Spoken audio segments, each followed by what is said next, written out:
Segala roh manifestasi kera kami perintahkan keluar.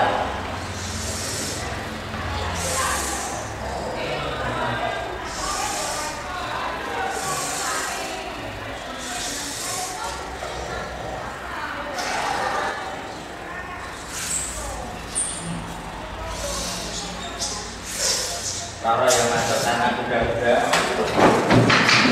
kami perintahkan keluar.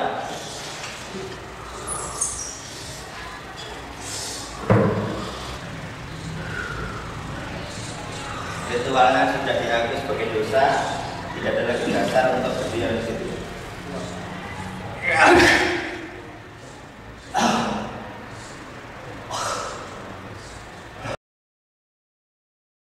Sahabat Shalom, malam ini kita akan melihat satu demitainment. Jadi demit sebagai hiburan, entertainment. Kali ini ada salah satu jemaat yang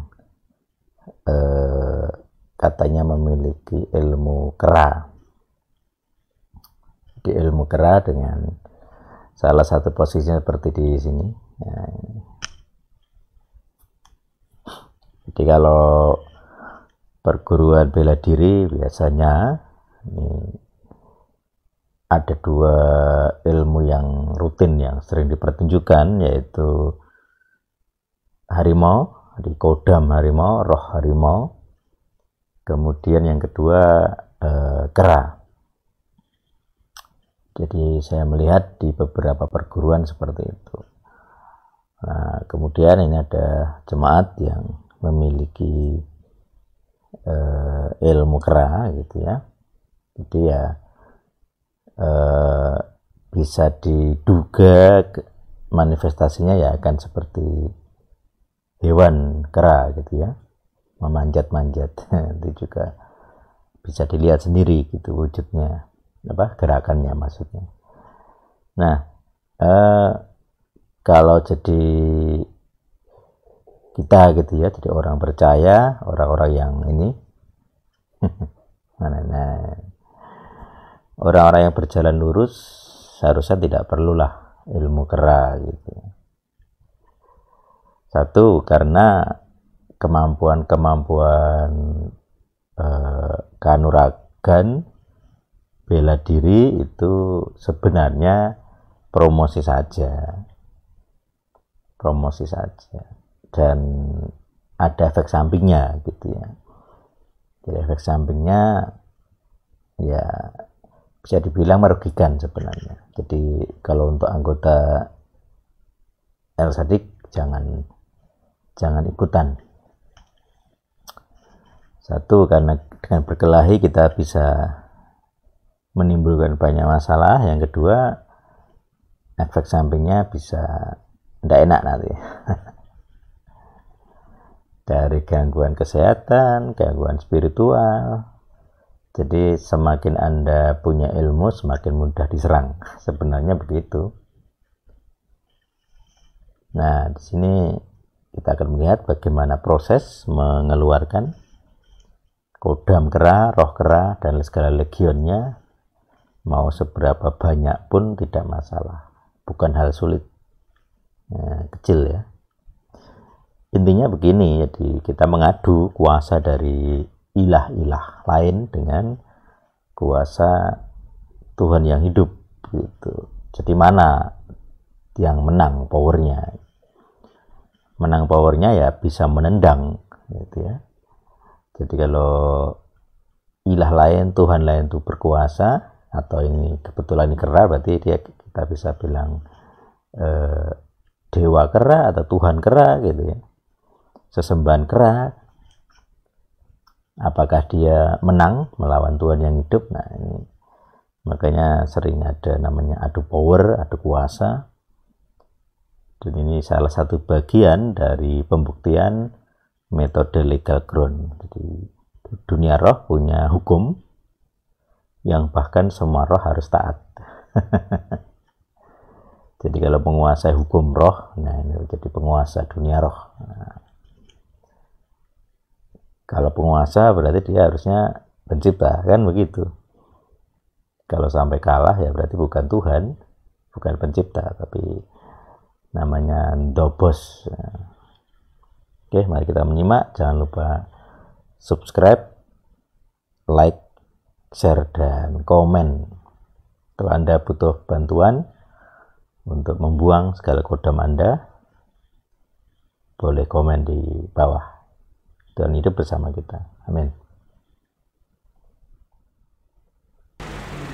Segala roh yang ada di belakang yang memberi kemampuan serangan jarak jauh, kami perintahkan keluar.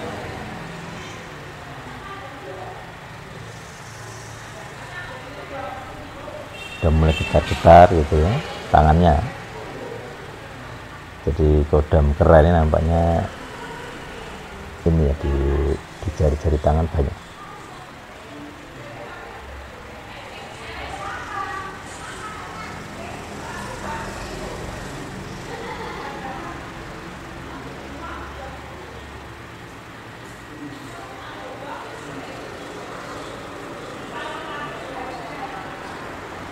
Roh kera, ayo keluar. Tidak ada lagi dasar untuk diam di dalam tubuh Bapak. Orasinya kami perintahkan keluar.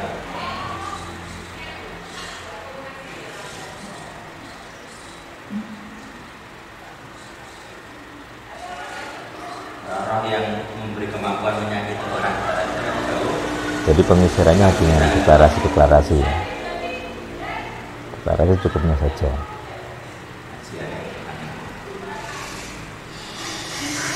Nembak. Iya. Tapi nggak ngefek ke kami sih. Kayaknya nggak ada satupun tim yang merasa sesuatu ya. Jadi gerakan-gerakan itu tidak memberi pengaruh ke kami satupun. Kalau roh manifestasi kera, kami perintahkan keluar.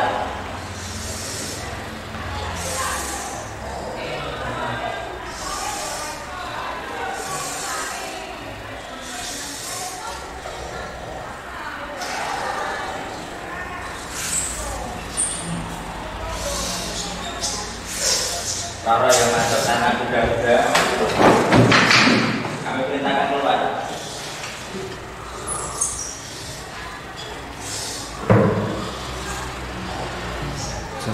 Saya sudah ditelanjangi, dosanya sudah diakui, segala kemampuan itu sudah disangkali dan ditolak. Dengan otoritas darah salib kami perintahkan keluar.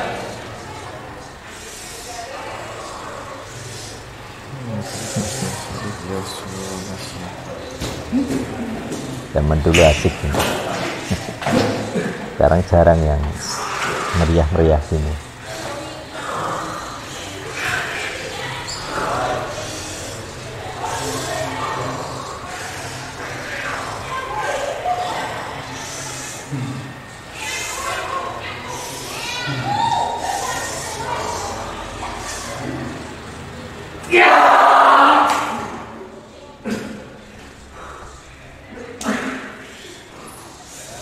Demikian acting.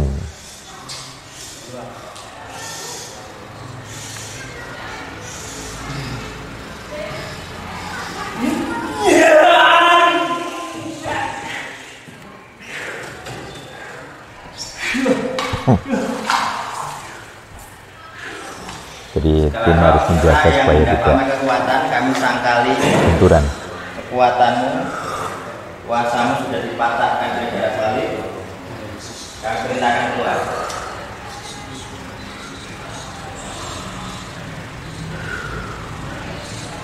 Ritualnya sudah diakui sebagai dosa, tidak ada lagi dasar untuk berdiam di situ.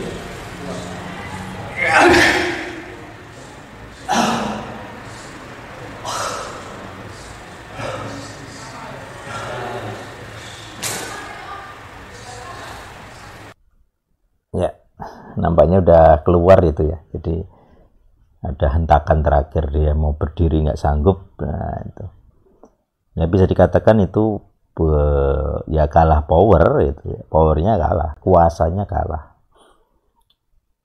Jadi dengan jalan lurus dengan Tuhan yang echad, siapa yang bisa melawan gitu. Makanya ini pembuktian dari iman, ini pembuktian dari hukum. Kalau orang sudah diampuni, maka segala hukum roh akan taat, akan tunduk gitu ya. Jadi segala jenis perjanjian kepada roh apapun tidak ada bisa yang melawan kalau orang itu sudah ditebus atau sudah diampuni. Berarti dia sudah di jalan lurus, di direct HL Sadik gitu. Nah, kita lanjutkan bentar. Telu ya. Telu lagian. Telu teh kok nama teh ra ngerti. Telu lagian. Sudah dua.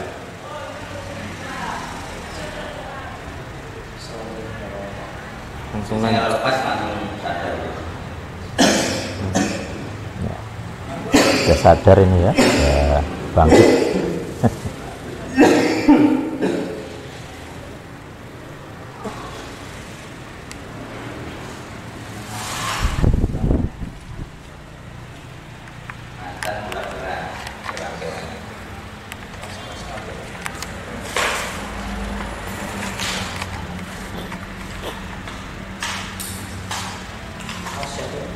Iya.